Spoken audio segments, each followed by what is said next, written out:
Pero bueno, la última vez que tuvimos el estudio fue durante el culto a los varones y veíamos esa segunda parte, o ese resto de la historia que quedó con Félix. Recuerde que lo último que supimos de Pablo, lo último que prediqué a la iglesia, lo último que estudiamos, fue que Pablo estaba delante de Félix. Así que, y de hecho fue la predicación de un domingo, ¿sí? Donde ya terminé completamente el capítulo 24, si no me equivoco. Sí, y en ese último que nos quedamos, yo creo que más o menos han de recordar que Pablo se había quedado con Félix durante 2 años, y ese sermón de aquel domingo le pusimos coqueteando con la verdad. Sí, porque veíamos cómo Félix duró 2 años yendo y viniendo con Pablo. Y Pablo predicándole una y otra vez el evangelio. Mas sin embargo Félix hizo caso omiso. El día de hoy, Festo, que es el emperador, que es el gobernante que entra en lugar de Félix, me va a ayudar porque él mismo va a hacer un resumen de lo que no vio el resto de la congregación y nomás lo vieron mis hermanos varones, y lo voy a estar tocando aquí de manera muy puntual, y como le digo, Festo me va a ayudar ahí para hacer eso. Pero quiero hacer un paréntesis antes de continuar. Aquel domingo que predicamos, y Dios me permitió predicar ese sermón de coqueteando con la verdad, hubo niños, hubo damas que pasaron al frente. Ese sermón le puse ese título precisamente porque Félix no tomaba una decisión. Y así y no, y sí y no. ¿Sí? Yo quiero que todos presten atención, pero sobre todo aquellas personas que pasaron al frente. Porque ahora en el capítulo 26, que vamos a concluir el domingo, si Dios así lo permite, Festo sí toma una decisión. Perdón, Agripa sí toma una decisión, y Festo también de cierta manera. Aquí es lo que voy. Oren a Dios. Oren a Dios. Y que ese domingo, que el próximo domingo, sea el día de su salvación. Pídanle a Dios, de verdad. Pídanle a Dios. Y pues mi parte es esforzarme lo más posible por predicar lo más apegado a la Biblia, y Dios quiera salvar a alguien. ¿Sí? Hechos, capítulo 25, versículos 13 en adelante. Los vamos a ir leyendo, hermanos. No voy a irme tan profundo, sino vamos a hacer un poquito más rápido para poder llegar a donde me interesa el día de hoy, que es el capítulo 26. Sí, pero como les decía, Festo nos va a ayudar a hacer un resumen. Versículo 13, Hechos capítulo 25, versículo 13. Dice: y pasados algunos días, el rey Agripa y Berenice vinieron a Cesarea a saludar a Festo. ¿Sí? La última vez que vimos, ¿quién estaba emperador? Félix. ¿Sí? Nerón lo quita. ¿Quién estaba de gobernante? Era Félix. ¿Sí? Después el emperador Nerón, que era quien era emperador en ese tiempo, válgame la redundancia, del imperio romano, quita a Félix y en su lugar pone a Festo. ¿Sí?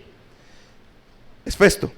Entonces Festo entra como nuevo gobernante, y los protocolos que aún podemos ver hoy en día es que vayan y saluden al nuevo gobernante. Y eso fue lo que hizo el rey Agripa y Berenice. Fueron subir a Cesarea. Acuérdense que ahí estaba la sede, por decirlo de alguna manera, ¿sí?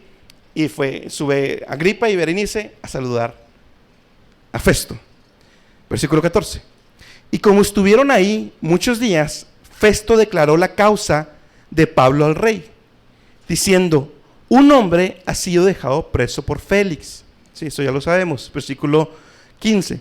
Por el cual, cuando fui a Jerusalén, vinieron a mí los principales de los sacerdotes y los ancianos de los judíos, pidiendo condenación contra él.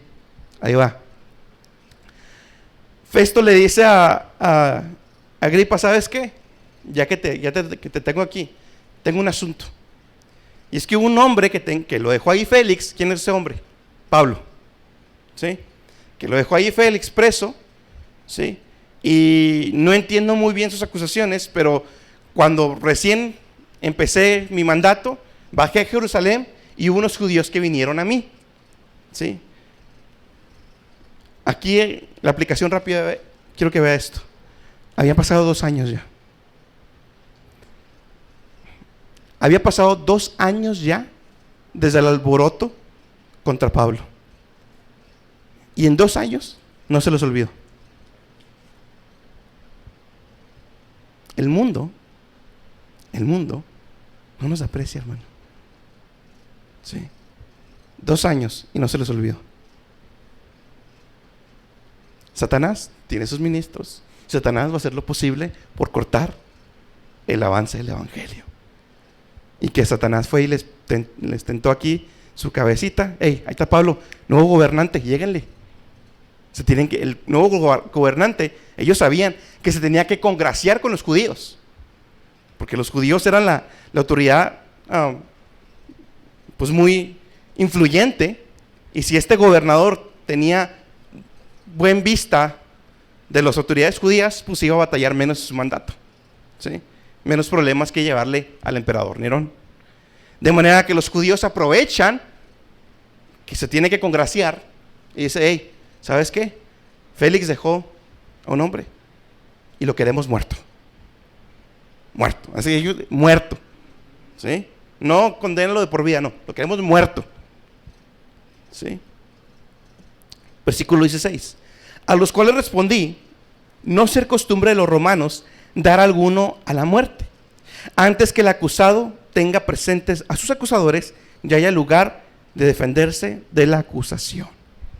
Otra vez, aunque son reglas, aunque eran leyes civiles del Imperio Romano, vemos una vez más la mano de Dios providencialmente. Porque Festo pudo haber dicho, pues me conviene ganarme su favor, así que mátenlo. Pero Festo no hizo eso. Dios inclinó su corazón, le recordó la ley civil romana, le dijo, ¿sabes qué? No puede haber un juicio, no puede haber una sentencia si no están los acusadores y el acusador de frente. ¿Sí? Y el acusado, perdón, de frente. De manera que si quieren que haya un juicio, vayan a Cesarea. Suban a Cesarea. ¿Sí? Versículo 17. Así que, habiendo venido ellos juntos acá, sin ninguna dilación, al día siguiente, sentado en el tribunal, mandé traer al hombre. ¿Cuánto tiempo se tardaron los judíos en subir a Cesarea? Al día siguiente. Al día siguiente. Sin ninguna, dice la palabra, dilación. Le surgía haber muerto Pablo. Le surgía. Versículo 18. Y estando presentes los acusadores, ningún cargo produjeron de los que yo sospechaba. Solamente tenían contra él ciertas acusaciones acerca de su superstición y de un cierto Jesús difunto, del cual Pablo afirmaba que estaba vivo. Y yo, dudando en cuestión semejante, dije si quería ir a Jerusalén y allá ser juzgado de estas cosas. Mas apelando Pablo a ser guardado al conocimiento de Augusto, mandé que le guardasen hasta que le enviara a César. ¿Qué pasa con Festo? Festo no tenía ni la menor idea de la cultura judía, por llamarlo de alguna manera. Festo no tenía ninguna idea de las leyes judías, de la importancia de ellos del templo. Él no entendía nada de lo judío. De manera que cuando empiezan los judíos a presentar los cargos contra Pablo, pues él vio, número uno, no veo ninguna acusación de fuerte contra el imperio. Y veo puras acusaciones que tienen que ver con ellos mismos, con los judíos. Y como Festo no entendía, quiso ahora sí aplicar la buena. ¿Sabes qué? Pablo, vete a Jerusalén y que allá te juzguen. ¿Cómo ves? ¿Usted qué cree que iba a pasar en el camino? Ya lo habían planeado desde antes. Lo iban a matar. ¿Sí? ¿Qué hace Pablo? Guiado también por el Espíritu de Dios. A César, apelo. Ese era el derecho de todo ciudadano romano, que en un juicio podía apelar al César. Ahí dice Augusto. Augusto es otra manera de llamar al César. Sí, es la misma persona. Sí. Pablo lo que hace es apelar al César. Ahora, yo le pregunto, ¿a dónde tenía que ir Pablo? ¿Cuál era la voluntad de Dios para Pablo en ese momento? Ir ¿a dónde? A Roma. A Roma. Esa es la voluntad de Dios. A él se le apareció Jesús, le dijo: hey, tú no te mueres hasta que llegues a Roma y cumplan mi propósito. No te preocupes, nada te va a pasar. Nada te va a pasar. Y que vas a llegar, vas a llegar. ¿Sí? De manera que la decisión de Pablo fue lista. ¿Por qué? Número 1, le iban a llevar a Roma. Número 2, se libró de la mano de los judíos. ¿Por qué? Porque apelando al César, ni el gobernante podía cambiar dicha decisión. Una vez apelado, ya no hay vuelta atrás. De manera que Pablo apela al César. Versículo 22. Entonces Agripa dijo a Festo: yo también quisiera oír a ese hombre. Y él dijo: mañana le oirás. Ahora sí vamos a empezar a entrar a lo que es el día de hoy. Número 1, ¿quién es Agripa? ¿Quién es este Agripa que me está contando hechos? Porque si usted pone especial atención, hay otros Agripa que ya hemos visto a lo largo de la Biblia, a lo largo de los evangelios. Entonces, ¿quién es esta Agripa? Esta Agripa es Agripa II, ¿sí? Agripa II, lo que quiere decir que había una Agripa primero y había una Agripa padre, ¿sí? ¿Quién es Agripa primero? El que mandó encarcelar a Pedro y mató a Santiago. Sí, eso lo vimos muchísimo más adelante en Hechos. ¿Sí? Su papá era ese Agripa, Herodes Agripa primero, quien mandó encarcelar a Pedro y que después es liberado por ángeles, no sé si se recuerda, ¿sí? Y sí mandó matar a Santiago.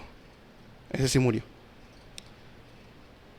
Su abuelo era Herodes, que tiene un nombre especial, Antipas. Herodes Antipas. ¿Quién es este Herodes? El Herodes que mandó a matar todos los niños de 2 años para poder frenar el nacimiento del Mesías. ¿Sí? Cuando los magos del Oriente van con Herodes y le dice: hey, van a ser, la estrella nos está guiando, van a ser el Mesías de los judíos, ¿sí? Y a Herodes no le gusta eso y manda a matar a todos los niños de 2 años. Yo creo que lo recordamos, ¿verdad? Qué familia, ¿no? Qué familia. El abuelo, el papá y ahora él. También el abuelo es el que manda a matar a Juan el Bautista. ¿Sí? Y aunque la historia dice que este Agripa, el Agripa II, este Agripa que vamos a ver hoy, no era tan sádico, no era tan sangriento como fueron sus antecesores, pero no era para nada una persona moral. ¿Por qué? Porque Herodes Agripa estaba casado hasta cierto punto con Berenice. ¿Quién es Berenice? Su hermana. Su hermana. Este Herodes Agripa II estaba casado, entre paréntesis, con su hermana. Hermana la cual también era amante, a veces se iba cuando quería con otro hombre, con otro gobernante.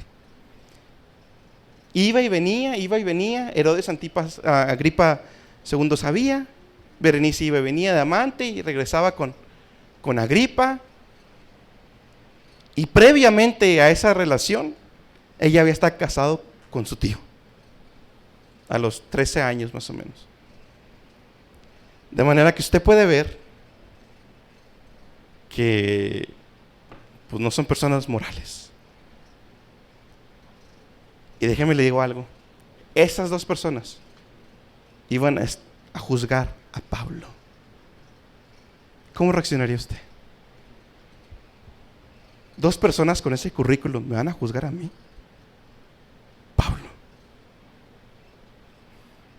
Versículo 23, el capítulo 25. Y el otro día, fíjese qué interesante esta parte. Viniendo Agripa y Berenice con mucho aparato y entrando en la audiencia con los tribunos y principales hombres de la ciudad, por mandato de Festo, fue traído Pablo. Otras versiones dicen que entraron con mucha pompa, que lo que quiere decir eso es que entraron con gran algarabía, se hizo un desfile, trompetas sonando, banderas ondeando, de los más refinados caballos, las autoridades, los oficiales de más alto rango detrás de ellos, las personas más importantes de la ciudad detrás de ellos, entrando a la audiencia que iba a tener Pablo. La palabra en inglés, o más bien que se deriva del latín, ahí en donde dice pompa o aparato, es fantasía. Escúcheme bien. Todo el orgullo humano que se tiene en esa tierra es fantasía. Es fantasía.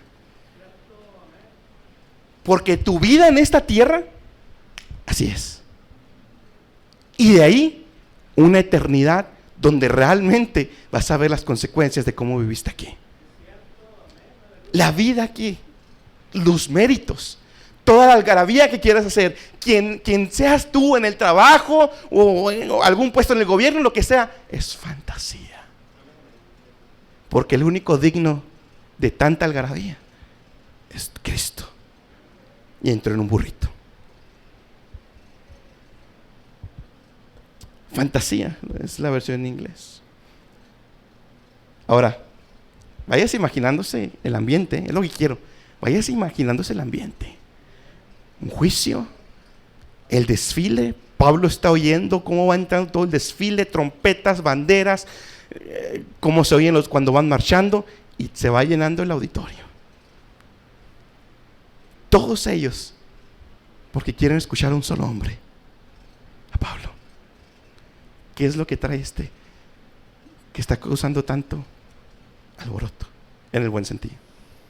Versículo 24-27. Entonces Festo dijo, ahora sí, ya delante de todos los que estaban ahí: Rey Agripa y todos los varones que estáis aquí juntos con nosotros, veis a este, por el cual toda la multitud de los judíos me ha demandado en Jerusalén y aquí, dando voces que no conviene que viva más. Mas yo, hallando que ninguna cosa digna de muerte ha hecho, y él mismo apelando a Augusto, o sea a César, he determinado enviarle, del cual no tengo cosa cierta que escriba al Señor, o sea al César, por lo que le he sacado a vosotros y mayormente a ti, oh rey Agripa, para que hecha información tenga yo que escribir, porque fuera de razón me parece enviar un preso y no informar sus causas. O sea, Agripa tenía un gran problema. Pablo había apelado al César y ahora lo tenía que mandar al César. ¿Cuál es el problema? No hay ningún cargo. No hay ni uno, pero ya lo tengo aquí encerrado. Ayúdenme. Necesito ayuda para escribirle algo a Nerón y decirle: ahí te va. Dice un comentarista: era algo fuera de razón y hasta peligroso enviar a un preso al César para ser juzgado y no informar los cargos en su contra. El emperador no vería con buenos ojos a un gobernador provincial que hiciera perder así su tiempo de su tribunal. Y no era cualquier emperador, era Nerón. Cuidado con él. Era Nerón. Ahora sí, capítulo 26. Entonces Agripa dijo a Pablo: se te permite hablar por ti mismo. Pablo entonces, extendiendo la mano, comenzó a responder por sí diciendo: acerca de todas las cosas de que soy acusado por los judíos, oh rey Agripa, fíjese lo que dice: me tengo por dichoso que haya hoy de defenderme delante de ti. Ese gesto de levantar la mano que hace Pablo en el versículo 1 no es con una señal de respeto a la autoridad, pero donde yo quiero que preste atención es el versículo 2. Me tengo por dichoso. ¿Sabe lo que ha sido ya? Más de 2 años injustamente encarcelado, soportando a Félix. Y ahora, delante de Festo. Y ahora se armó todo esto. Y Pablo dice: estoy tan gozoso de estar aquí. ¿Por qué? Es una respuesta que la vamos a ver el domingo, pero porque Pablo tenía en claro cuál es su meta aquí, cuál es su propósito aquí en la tierra. Y además, Jesús le había dicho: vas a estar delante de los gentiles, de gobernantes y de reyes. Su propósito se estaba cumpliendo. Y estaba delante de la audiencia más importante de la provincia. Fíjense bien. También Pablo posiblemente dijo: estoy dichoso ahora, porque constantemente lo habían interrumpido. Si usted recuerda, desde que empezó todo esto en Jerusalén, constantemente Pablo empezaba a predicar. ¿Y qué pasaba? Me lo cortaban a la mitad. Y ahora Pablo me dice: me lo están poniendo en bandeja de plata. Gozoso estoy. Versículo 3. Mayormente sabiendo tú todas las costumbres y cuestiones que hay entre los judíos, por lo cual te ruego que me oigas con paciencia. ¿Por qué Agripa sabía todas las cuestiones de los judíos? Mis hermanos con el instituto, los Herodes, ¿qué eran? ¿Romanos o judíos? Eran judíos. Los Herodes eran judíos, puestos por el Imperio Romano a gobernar. No hay peor que eso. Y los Herodes eran judíos. De manera que Herodes II, Agripa II, sabía muy bien toda la ley y los profetas y el Pentateuco, todo. Por eso Pablo le dice: ya que están todos aquí reunidos, por favor, déjenme terminar. Y va a terminar. Versículo 4. Mi vida, pues desde la mocedad, desde mi juventud, la cual desde el principio fue en mi nación, en Jerusalén, todos los judíos la saben. Versículo 5. Los cuales tienen ya conocido que yo desde el principio, si quieren testificarlo, conforme a la más rigurosa secta de nuestra religión he vivido. Fariseo. Y mire, hermano, antes de continuar, yo sé que va a decir, o algunos estarán pensando: otra vez escuchar el testimonio de Pablo. Ya no, ya lo escuchamos como 3 veces.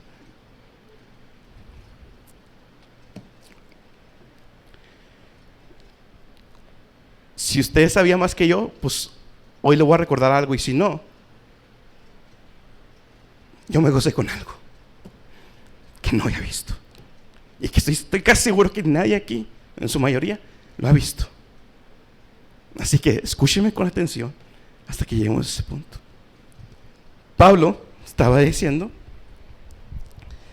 hey, estos que me acusan saben mi testimonio. Ortodoxo, yo era más ortodoxo que ellos. Creyente en la ley, yo era más creyente en la ley que ellos. Criado en la secta religiosa más ortodoxa de todo Israel. Fariseo. Acuérdense que había varias: escribas, los saduceos, los fariseos y otras más. Pero los fariseos eran los más ortodoxos. Y su intención al principio, recuerde que los fariseos surgen en medio de Malaquías y Mateo, que es el Nuevo Testamento, antes del nacimiento de nuestro Señor Jesús. 400 años de silencio de parte de Dios. Allí es cuando nacen los fariseos y las demás sectas. ¿Y por qué nacen? Porque su objetivo era guiar a la nación de nuevo al temor a Dios. Y vamos a ver cómo acaban. Versículo 6. Y ahora, por la esperanza de la promesa que hizo Dios a nuestros padres, soy llamado a juicio, y a la cual promesa nuestras 12 tribus sirviendo constantemente de día y de noche, esperan que ha de llegar, por la cual esperanza, oh rey Agripa, soy acusado de los judíos. Esa misma esperanza que ellos tienen, yo la tengo, pero yo creo que ya fue cumplida en Cristo Jesús. Esa esperanza que ellos esperaban del reino terrenal, Pablo toda la esperaba, y nosotros la seguimos esperando todavía, que la segunda venida de nuestro Señor Jesús. Pero básicamente dice: hey, me están acusando por creer lo mismo que ellos. Herodes, que sí conoces todo esto, ve qué tonto es esto. Versículo 8, y lo voy a leer de la Nueva Versión Internacional para que se entienda un poquito más. Pablo pregunta: ¿por qué les parece a ustedes increíble que Dios resucita a los muertos? ¿Por qué está preguntando eso Pablo? Porque él proclamaba un Cristo resucitado. Los fariseos creían en resurrección, pero no creían que Jesús se había resucitado. Eso no lo creían. Por eso Pablo dice: pero ¿qué les parece increíble de esto si ustedes también creen en la resurrección? Sí, pero no creemos en tu Jesús que predicas como Mesías.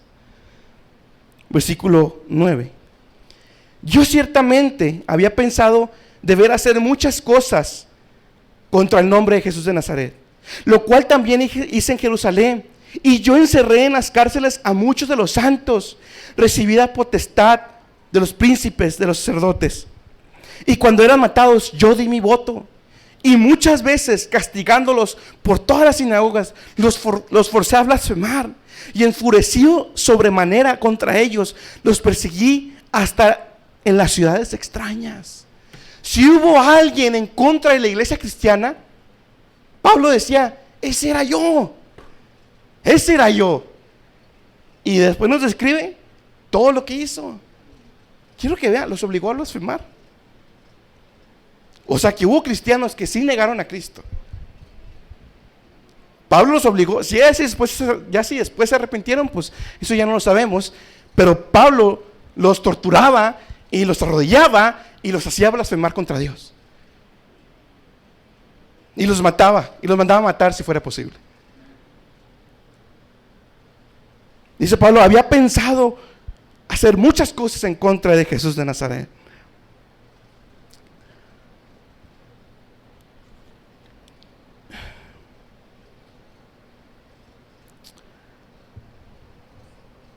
Gloria a Dios. Versículo 10: y yo encerré en cárceles a muchos de los santos. Santos, ¿qué se refiere a esto? No son los santos de la iglesia católica, ¿sí? Santos es otra manera de llamar a los creyentes, a los verdaderos creyentes de la iglesia. De manera que en estos versículos vemos a Saulo en su resistencia a Dios. Saulo hizo todo lo posible por correr de Cristo y eliminar de la faz de la tierra a los cristianos, matándolos, torturándolos, arrastrándolos, sacándolos de sus casas, todo. Y estos mismos fariseos que se decían amantes de la verdad, terminaron ¿qué? No viviendo lo que predicaban. No hay nada que endurezca más el corazón que conocer la palabra y no vivirla. Pero no ahí se acaba, y saber que estás en ese pecado y no arrepentirte. No hay nada que endurezca más el corazón que conocer la palabra y no vivirla. Y todavía conocer tu pecado, que no la vives y no te arrepientes. Qué triste situación. Esa es la situación de los fariseos. Esa era la situación de Pablo. Pero un día todo cambió. Versículo 12 y 13.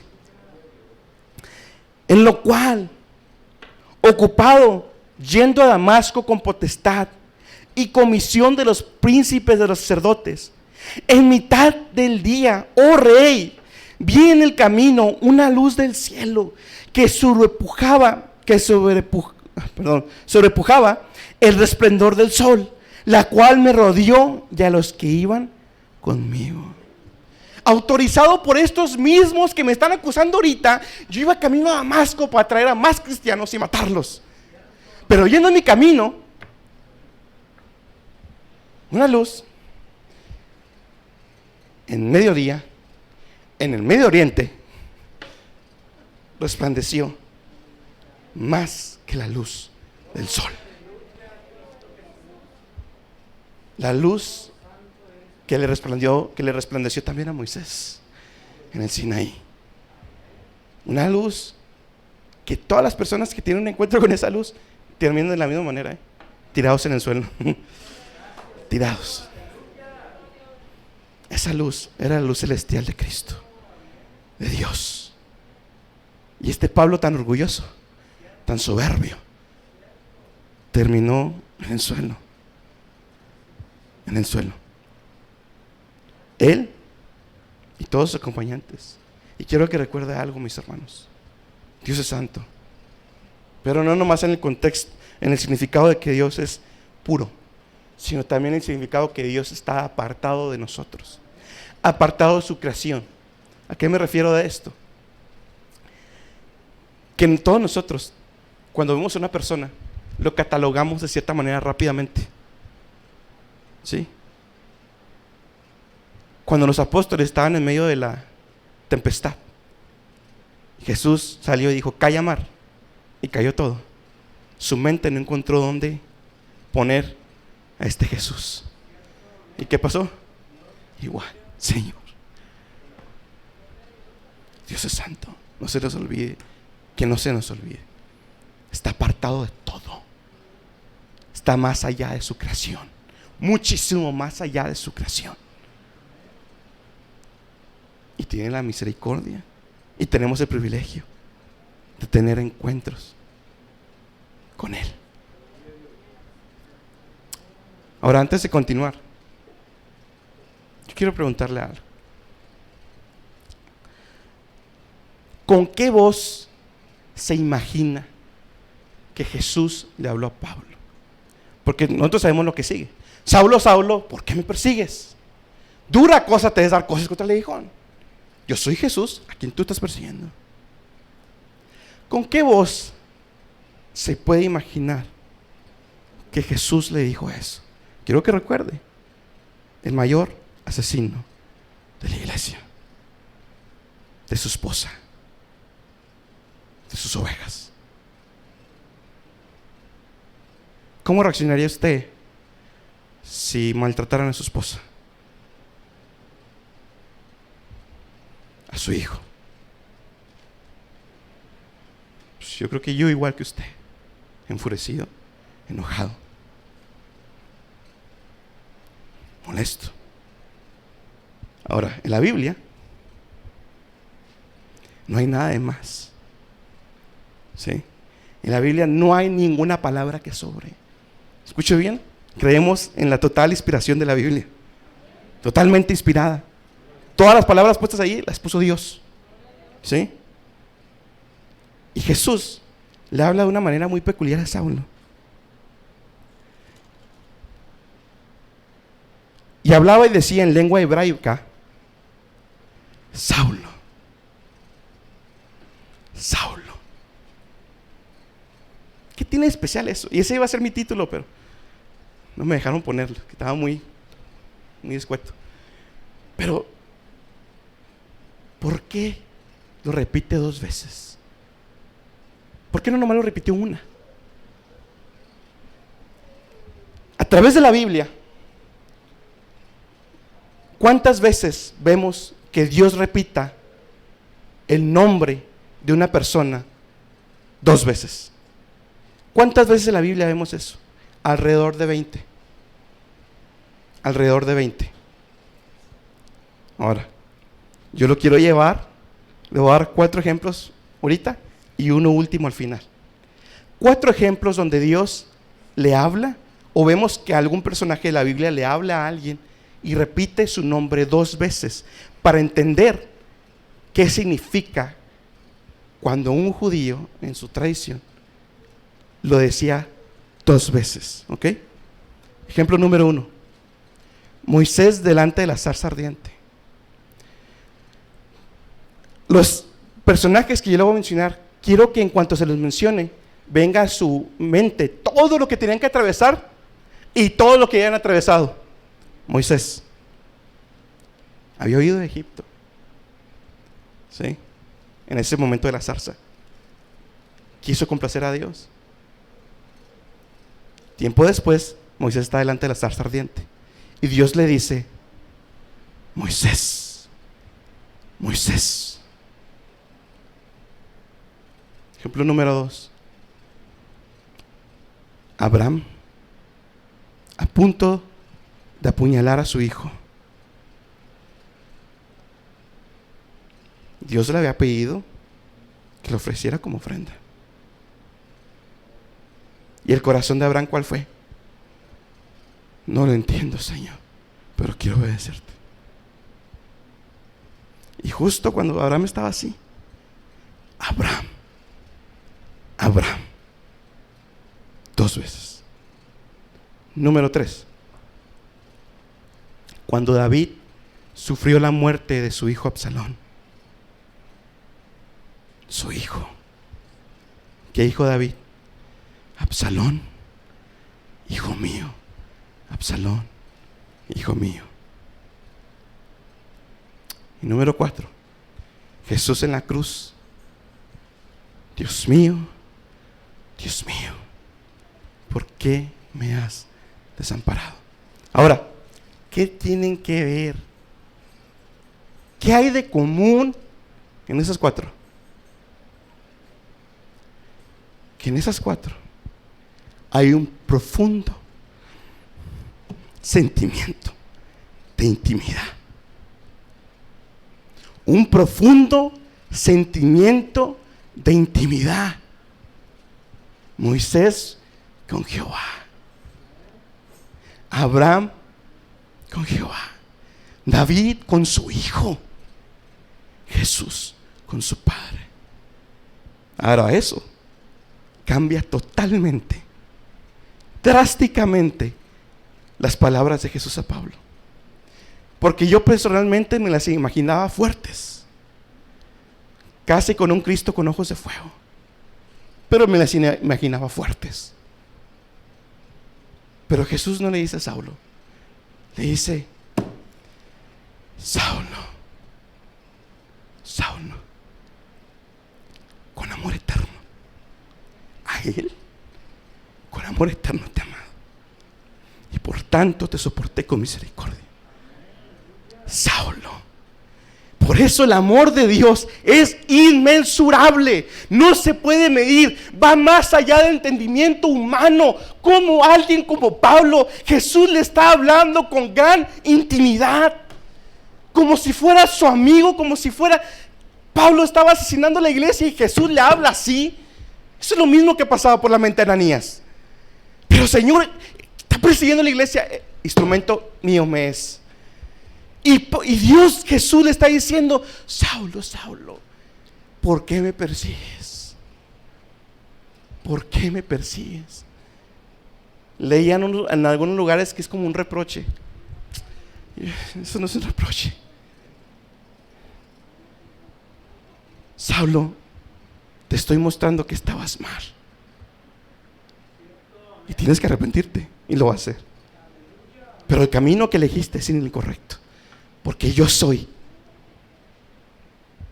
Jesús, el Mesías, el Cristo. ¿Y qué dice?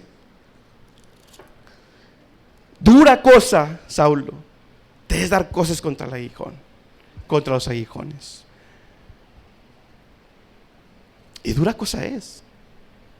El aguijón era un instrumento puntiagudo con el cual se lastimaba o se motivaba al animal de carga a que continuara conforme el dueño quería que el camino fuera.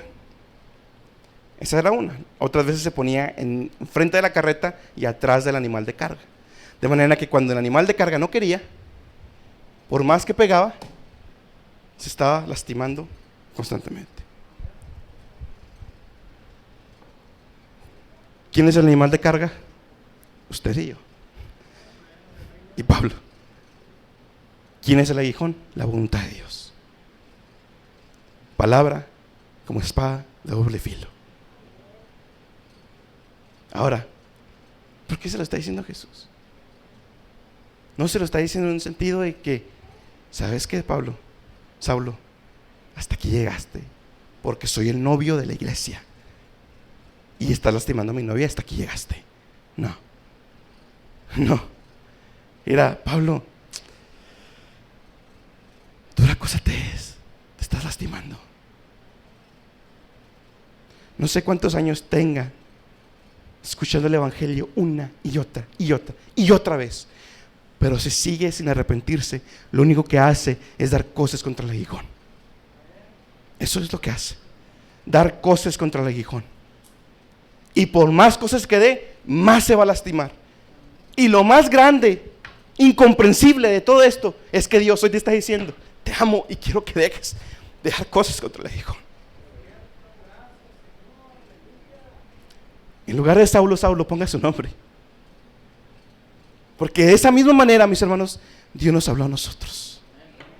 De la misma. Germán, con amor eterno. Con amor eterno te he soportado, te he amado, te he soportado con tanta paciencia durante 20, 30, 40, 50 años, lo que haya tenido usted. Pero ahora, ven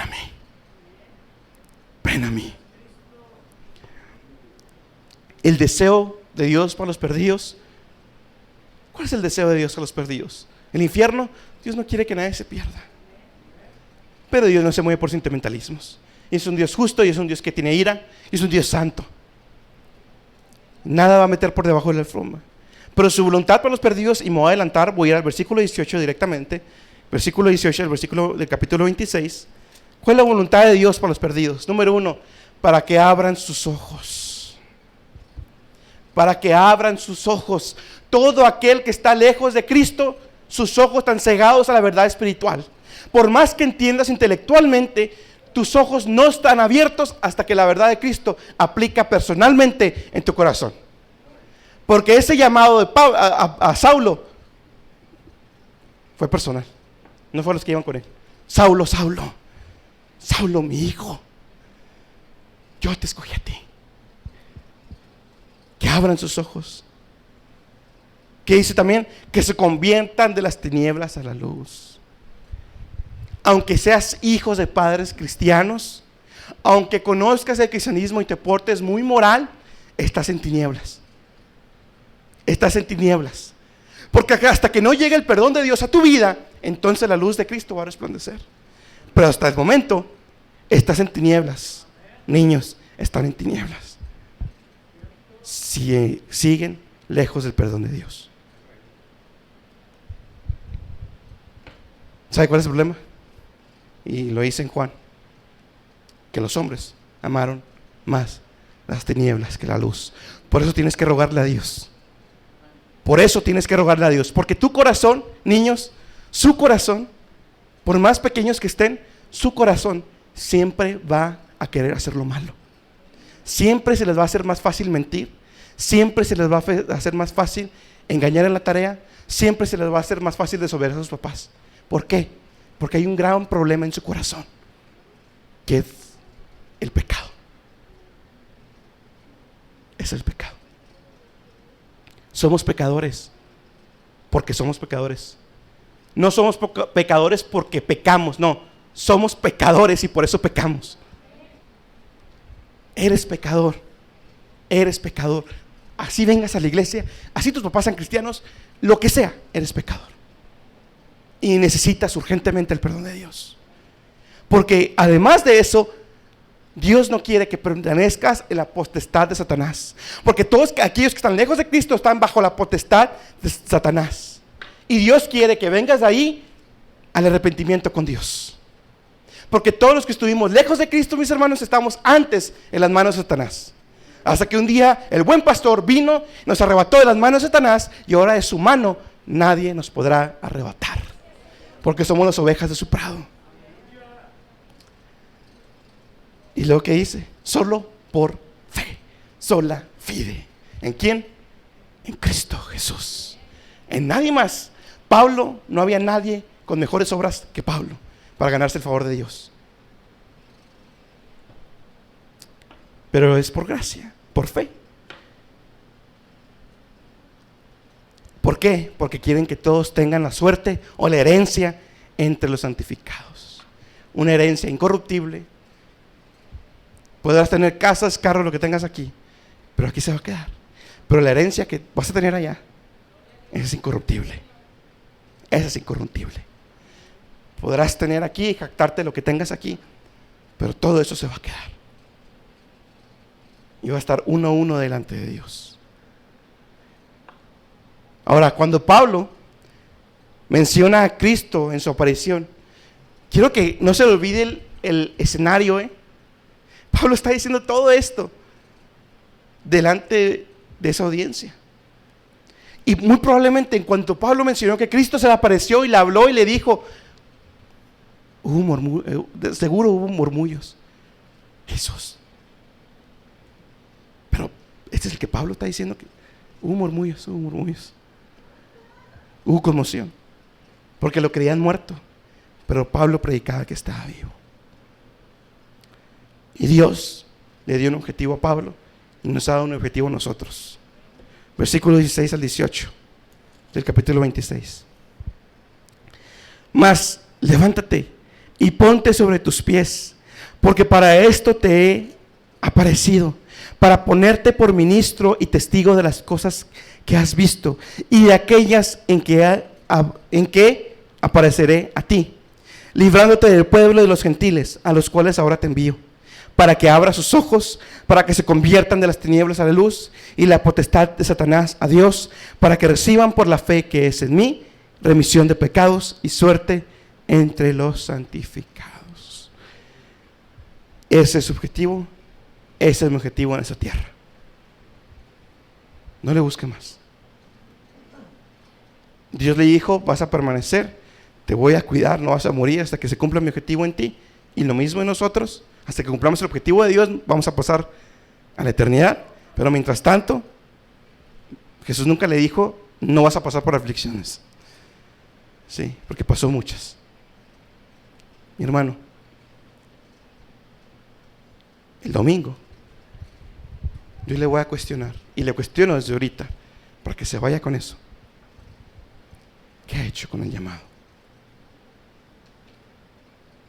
Aquellos que pasaron al frente el domingo, es aquel domingo, ¿qué han hecho desde entonces? Oren a Dios, de verdad se los digo. De verdad. ¿Qué ha hecho con su llamado, hermano? ¿Qué ha hecho con las capacidades intelectuales que Dios le dio? ¿Qué hemos hecho? Porque si lleva 15, 10, 20 años y un muchachito ya no tanto, pero de 28 años lo arrebasó, algo anda mal. Algo anda mal, muy mal. ¿Sabe qué pasa? Dios nunca le habló como a Pablo. Porque a mí, un día, Dios también me dijo, Germán,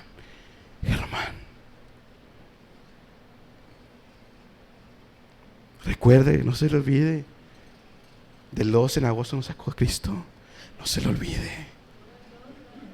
Por eso el amor de Dios es inmensurable. ¿Cómo es posible que Dios haya muerto por mí? Porque yo, si no hice nada para merecerlo, ¿por qué me escogió a mí?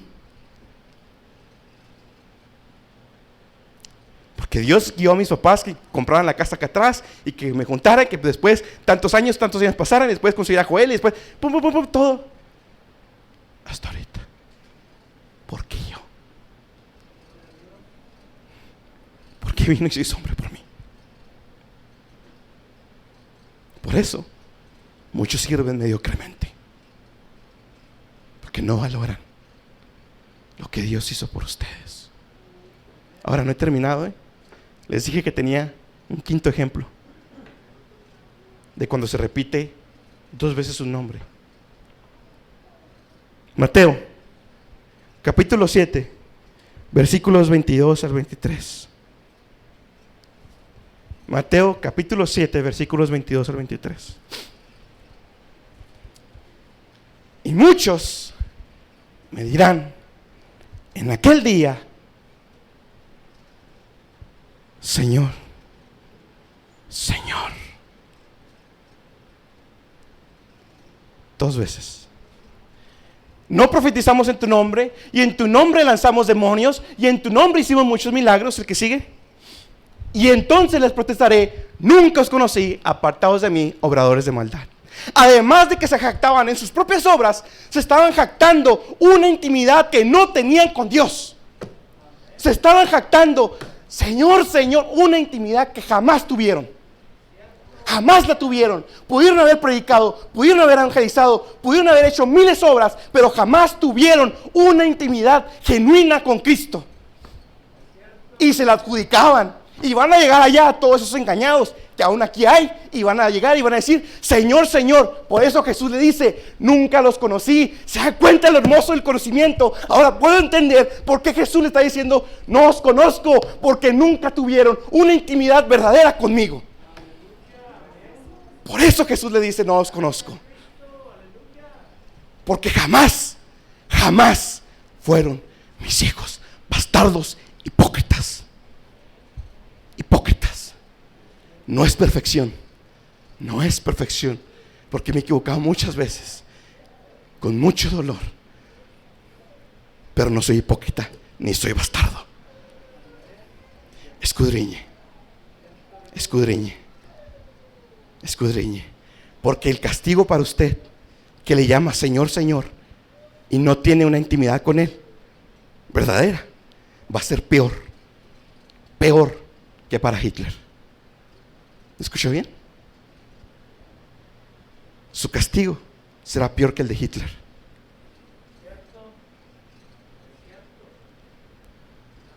Porque aquí estuvo el pan, el agua,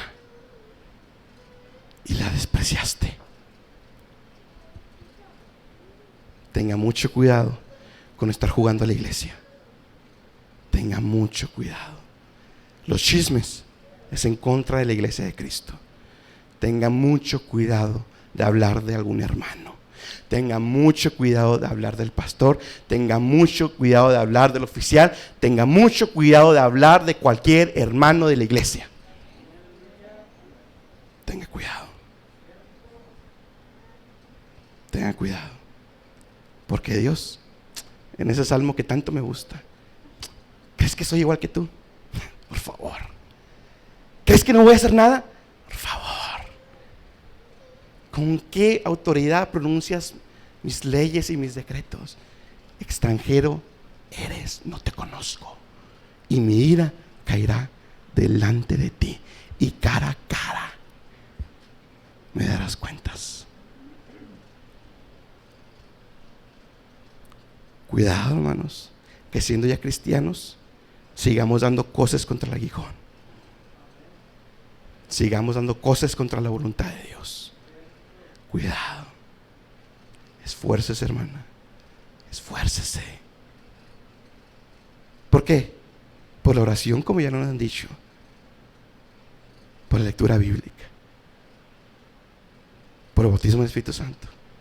Pero tampoco se le olvide, por conocerlo más. Conocer a mi Señor. Estudiar, escudriñar, apuntar. Ahora sí, hermano. No tiene, gracias a Dios, entre mi hermano pastor y yo los hemos dejado sin excusa. Sin excusa. Para que diga: no vine ese día, no aprendí, no me dijeron. No, hasta en internet ya está. De manera que yo me limpio las manos. Y mi hermano pastor también. Si no quiero ir, es porque no quiere. Porque le gusta dar cosas contra el aguijón como animal de carga, por no llamarle de otra manera. Hermano, me está insultando. Aquí está. Aquí está. Tengamos cuidado, mis hermanos. No juguemos a la iglesia. No tratemos mal a la esposa de Cristo. Y mis hermanos que han sido verdaderamente transformados por Cristo, gócese, gócese, porque Dios quiso amarlo a usted con amor eterno. ¿Qué quiere decir eso? Que aún estando lejos, aún cuando éramos allá de idólatras, Dios decía: ay, hermano, con paciencia, paciencia, paciencia, hasta que llegó el día. Mis hermanos que pasaron al frente aquella vez, oren de aquí el domingo, porque todavía no se acaba la predicación de Pablo, me queda la mitad. Festo va a tomar su decisión. Agripa va a tomar su decisión. ¿Qué decisión va a tomar al llamado? Hermano que ya es cristiano, ¿qué ha hecho con su llamado? Oremos. Padre y Dios Todopoderoso, Señor. Señor, las palabras me faltan, Señor, para poder expresarte mi agradecimiento, Señor, por haberme amado de tal manera, por haber ido a la cruz y derramar tu sangre por mí, Señor. Inclusive cuando muchas veces como hijo, Señor, me ha faltado, Señor, poder ser más obediente a ti. Señor, te doy gracias porque verdaderamente paciente eres y misericordioso, Señor. Paciente eres, Señor. Señor, te pedimos que nos ayudes a valorar más y más la cruz de Cristo. Que nos ayudes a valorar más y más la sangre derramada por nosotros. Que nos ayudes a ver siempre más y más grande, Señor, el amor tuyo por nosotros. Damos gracias porque un día también pronunciaste nuestro nombre 2 veces, Señor. Con gran intimidad, Señor, lo pronunciaste. Porque desde antes de la fundación del mundo tú nos escogiste para ser llamados hijos de Dios. Para ser llamados hijos por adopción. Para poder un día, Señor, llamarte Abba Padre. Señor, te damos gracias. Gracias porque por medio del testimonio de Pablo nos has recordado también de dónde nos has sacado, Señor. Que antes también vivíamos en el mundo, en el lodo cenagoso, Señor. Pero que un día, Señor, tú nos sacaste de allí. Nos limpiaste, nos pusiste ropas blancas y resplandecientes, Señor. Y una heredad incorruptible nos espera en los cielos contigo. Señor, te pido que por aquellos, Padre, que pasaron al frente en aquel domingo, Señor, que obres de su corazón, Señor, y que Dios quiera, que tú quieras, Señor, que este próximo domingo, Señor, escuchen tu llamado y lo atiendan. Señor, obra, Padre. Te pedimos por la salvación, especialmente de los niños, de todos los que faltan, Señor. Obra en sus corazones y que se den cuenta de la gran necesidad que tienen de ti. Obra, Padre Santo. También te pido por aquellos que a lo mejor están engañados, Señor, creyendo que tienen intimidad contigo, Señor, y realmente no hay nada. Señor, obra. Obra, Padre, para que la luz de Cristo resplandezca en sus corazones. También te pido por nosotros, Señor, que muchas veces también damos cosas contra el aguijón. Ayúdanos, Padre, a ser una mula más obediente, Señor. A ser un burrito más obediente. Ayúdanos, Padre.